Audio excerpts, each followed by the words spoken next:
America is the country that sparked the global race for artificial intelligence. As President of the United States, I am here today to make this clear. America will lead and win. This data centers consume energy at a scale far beyond the traditional internet-era data centers we're familiar with. Their power needs are staggering, an order of magnitude greater. Since August 1st, negotiations with China and Canada have stalled, and President Trump's recent tariff policies are now clashing with America's soaring demand for energy and critical minerals, resources vital to fueling AI advancements and revitalizing domestic manufacturing. Behind these headlines lies a hard truth Trump cannot ignore. The United States depends heavily on Canadian energy and mineral supplies. In the battle to dominate AI technology and semiconductor production, severing ties with Canada would deal Washington a far heavier blow than it would Ottawa. One of the biggest concerns, highlighted even by industry insiders, is the immense energy consumption these technologies require. Both the tech sector and energy producers must collaborate to find more efficient, sustainable ways to meet this demand. Trump's push for a 100% tariff on imported semiconductor chips aims to incentivize companies to build or expand manufacturing facilities in the U.S. Apple, for example, has committed $100 billion toward new American projects. But such industrial growth comes with a hidden and often overlooked cost: electricity. Take Virginia, home to the largest data center market in the world. Dominion Energy projects that electricity demand there could double within 15 years. An AI data center campus alone can draw more than 1 gigawatt, comparable to powering a small city. And this isn't unique to Virginia. AI data centers are rapidly multiplying across the country, from Oregon's server farms to Texas's booming tech corridors, all requiring massive, continuous power. Adding to this energy burden is the push to bring semiconductor manufacturing back to U.S. soil, another power-intensive endeavor. Ensuring a reliable, large-scale energy supply is essential, which is why Canada's role becomes absolutely critical. When I talk about America as an energy superpower, I mean in every form, clean energy and conventional energy alike. That includes oil and natural gas, our oil and gas. Expanding exports is also a key part of this strategy. Canada is already America's largest energy supplier. According to 2024 trade data, the U.S. imported between 3.8 and 4.3 million barrels of Canadian crude oil daily. Natural gas imports averaged 8.5 billion cubic feet per day, up 7% from the previous year. Cross-border electricity flows totaled about 11.4 terawatt-hours, enough to power roughly 1 million American homes for a full year. Canada also supplies about 27% of U.S. uranium imports, sustaining a significant portion of America's nuclear power plants. Beyond energy, Canada is a vital source of critical minerals essential for defense and cutting-edge technology. For instance, Ontario provides high-grade nickel, irreplaceable in U.S. battery production and defense applications. British Columbia offers germanium, a rare element crucial for fiber optics, solar panels, and night vision systems. The Teck smelter in Trail, British Columbia, is the only Canadian source of this metal. These critical resources cannot simply be substituted or replaced without years of complex supply chain adjustments. If these supply flows were disrupted, the consequences would be immediate and far-reaching. Industrial plants, data centers, and semiconductor fabs would face higher costs and potential delays. Finding a replacement for Canada's unique combination of proximity, scale, and supply stability would be a monumental challenge.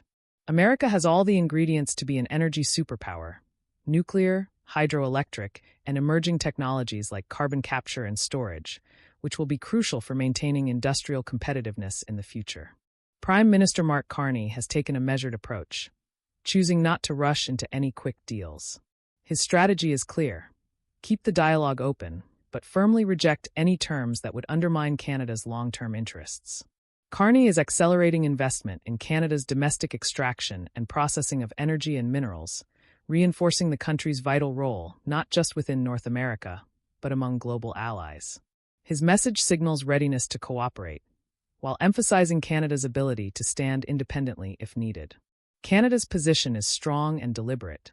The message to Washington is unmistakable: Canada's abundant resources are a shared strength, so long as the partnership is respected. Pushing too far risks a costly backlash.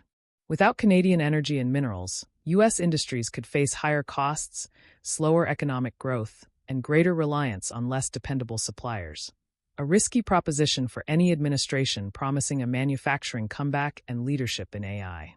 This mutual dependence gives Canada significant leverage, arguably more critical for U.S. economic stability than vice versa. President Trump now faces a pivotal decision.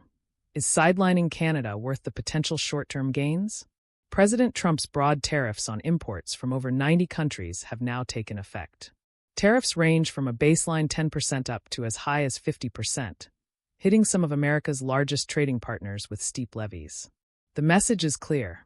Focus on what we can control, not just what President Trump dictates, but our own economic realities.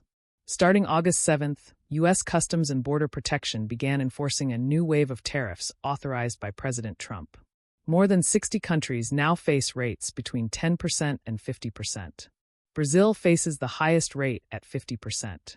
Switzerland's rate is set at 39%. Laos and Myanmar each carry tariffs of 40%. Meanwhile, the European Union, Japan, and South Korea have agreed to 15% rates under new deals. The United Kingdom pays 10%, following its own negotiated agreement. Trump also floated the possibility of a 100% tariff on foreign-made computer chips. With exemptions for companies that manufacture in the U.S., Apple has pledged a massive $100 billion investment in American projects, though the chip tariff is not yet finalized. These levies mark the highest U.S. tariff levels in over a century. The president proudly announced on social media that billions of dollars in tariff revenue are flowing into the country. However, research from Yale shows a downside. The new tariffs could cost the average American family an additional $2,400 per year. By July, the U.S. government had already collected over $150 billion from existing tariffs. Economists warn these costs ultimately fall on U.S. importers and are often passed along to consumers. June's Consumer Price Index reflected rising prices for appliances, clothing, and furniture. Beyond North America, other exporters are also feeling the impact. India, for example, faces a tariff jump from 25% to. Several countries are feeling the pinch from rising U.S. tariffs. Russian oil purchases face a threatened 50% tariff, while South Africa warns of job losses as American tariffs erode previous competitive advantages, pushing exporters to seek slimmer profit margins in markets across the Middle East, Asia, and Africa. The key takeaway for Ottawa is clear. Countries worldwide are racing to diversify their export markets. Canada's own diversification efforts, like Ontario's grain shifting toward Europe, must accelerate and stay disciplined to stay competitive. Canada is already feeling the effects. Last Friday, President Trump increased tariffs on Canadian goods by 35%, targeting products outside the USMCA agreement. Since August 1st, non-USMCA goods have faced this new tariff barrier, putting pressure on key sectors. While over 85% of bilateral trade remains tariff-free, certain industries are under strain. Softwood lumber continues to face heavy U.S. duties. Steel, aluminum, and select manufactured goods now encounter additional barriers. Ontario plays a unique role. It's both a major grain producer and a significant grain importer. The province imports large volumes of certain U.S. grains, making it the top customer for farmers in 35 to 40 American states, while also exporting Canadian-grown grain abroad. With Trump's 35% tariff on non-USMCA goods, some of Ontario's grain exports are now being rerouted away from the U.S. and toward Europe. While this shift supports Canada's diversification, it risks U.S. farmers losing one of their largest, most reliable customers if cross-border trade slows. Prime Minister Mark Carney has remained cautious, suggesting he might consider easing some Canadian counter-tariffs on American goods, if it benefits critical industries. Carney met with his cabinet and provincial premiers in Ottawa to align a national approach. Keep negotiations with Washington open, avoid unfavorable deals, and shield domestic industries from immediate harm. Provincial leaders differ on strategy. Ontario Premier Doug Ford supports maintaining tariff retaliation and warns against trusting the Trump administration. Meanwhile, Saskatchewan Premier Scott Moe favors reducing or dropping counter-tariffs to lower domestic costs. Trade experts recommend using tariff retaliation as a bargaining tool, cautiously, without unnecessarily escalating the conflict. Despite uncertainty, major industrial projects are moving forward. Volkswagen's $7 billion PowerCo battery plant in St. Thomas continues construction. However, procurement in other sectors faces challenges. For example, the Amherstburg fire chief reports delays and higher costs for a $3.1 million fire truck, made in the U.S., now facing a 3-year build time due to tariffs and supply shortages. In the coming weeks, all eyes will be on whether President Trump formalizes his proposed 100% tariff on foreign-made computer chips, and how exemptions might be defined. Canada may adjust counter-tariffs to protect vulnerable industries while preserving leverage in negotiations. Meanwhile, early price increases in the U.S. could ripple across import-reliant industries, amplifying economic pressure. Trump's tariffs serve both as economic weapons and political signals.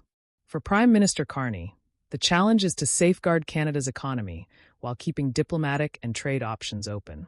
The decisions made now will determine whether this standoff escalates or shifts toward a delicate new equilibrium. You might ask, what would happen if President Trump suddenly pulled the U.S. out of the USMCA agreement? The answer is stark. Such a move would hurt both American and Canadian people. Tariffs on Canada are effectively a tax on the American public. Since August 1st, Canada-U.S. trade relations have experienced their most severe strain in decades. Canada stands among the countries hardest hit by the latest round of Trump's glow. Across the entire country of Canada, approximately 20 million Americans depend directly on trade with Canada for their jobs, and Canadians rely just as heavily on American markets. This deeply intertwined economic relationship sustains millions of livelihoods on both sides of the border. Yet, current trade tensions are inflicting harm on both nations. The imposition of tariffs is not just a political move. It's a real economic burden that cuts across industries and communities in both countries. Ontario Premier Doug Ford has been quick to sound the alarm. Speaking directly to American audiences on CNN, Ford warned that President Trump could unilaterally terminate or reopen the USMCA trade agreement years before its scheduled 2026 review, simply with the stroke of a pen. Ford emphasized that these tariffs are not merely punitive measures against Canadian exporters. They effectively function as taxes on American consumers. Ford highlighted alarming job losses in the United States since April. More than 37,000 manufacturing positions wiped out, marking the lowest employment levels in that sector in 5 years. He also pointed to $6.22 billion in new costs imposed on the U.S. auto industry. This public outreach was more than a defense of Ontario's interests. It was a calculated effort to build political pressure within the United States, where the economic fallout from these tariffs is already tangible. While Ford confronts Trump's tariff agenda head-on in the public arena, Canada's Prime Minister Mark Carney is pursuing a different path, one defined by strategic patience, careful calculation, and measured diplomacy. Prime Minister Carney faces the complex task of balancing the needs of diverse industries, regions, and communities. His approach considers the bigger picture, weighing immediate impacts against long-term national unity and economic stability. Political analysts widely regard Carney's strategy as wise and cohesive, a unifying response on behalf of all Canadians. Following the tariff increase on August 1st, Ottawa refrained from announcing any immediate retaliatory tariffs. Instead, Carney prioritized keeping diplomatic channels with Washington open and carefully evaluating the national interest across all sectors before taking further action. This measured stance rests on the reality that the USMCA still protects the vast majority of Canada's trade with the U.S. In fact, data from the Royal Bank of Canada shows that in June, 92% of Canadian exports to the United States entered duty-free. Only about 8% of exports, mainly steel, aluminum, and other sensitive products, are subject to an average tariff rate of roughly 30%. Rather than rushing into concessions, Carney's team is actively pursuing market diversification to reduce reliance on the U.S. Trade with the European Union has experienced double-digit growth. Canadian exports to the United Kingdom are also on the rise. Meanwhile, high-level ministers have engaged with Mexican counterparts to coordinate strategies and avoid falling prey to the divide and conquer, tactics many expect from the Trump administration in any renegotiation of USMCA. While Prime Minister Carney remains tight-lipped about when he will next speak with President Trump, Ontario's Premier Doug Ford speaks with blunt candor. When asked about Trump's image in Canada, Ford did not hesitate. He's probably the most disliked politician in the world here. Although Ford and Carney pursue different methods, Ford using public pressure and candid language, Carney employing quiet diplomacy and strategic timing. They share the same goal: protecting Canada's economic interests. This dual-track approach, public confrontation paired with behind-the-scenes negotiation, has so far kept Canada's response unified and strong, while sending a clear message the threat of an early rupture of the USMCA agreement is real. President Trump has demonstrated a willingness to break established timelines if it strengthens his bargaining position. Yet, Canada holds significant leverage. Its supply of strategic minerals critical to U.S. manufacturing, robust energy exports, and a strong agricultural trade provide Ottawa with important bargaining chips. At the same time, President Trump faces rising consumer prices and job losses domestically, factors that may limit how far he is willing or able to escalate tariffs. Canada's challenge will be to maintain a firm stance that protects its economy while keeping the door open for trade solutions that benefit both countries. Since August 1st, the standoff between Washington and Ottawa has become a high-stakes test of endurance. Trump is pressing hard with tariffs to force concessions. Carney meets that pressure with strategic patience, while Ford raises the volume in the American media. How long each side can hold their position, and the political cost President Trump is willing to bear, will determine whether this standoff ends in a balanced, mutually beneficial agreement or a rupture that reshapes North American trade far sooner than anyone anticipated.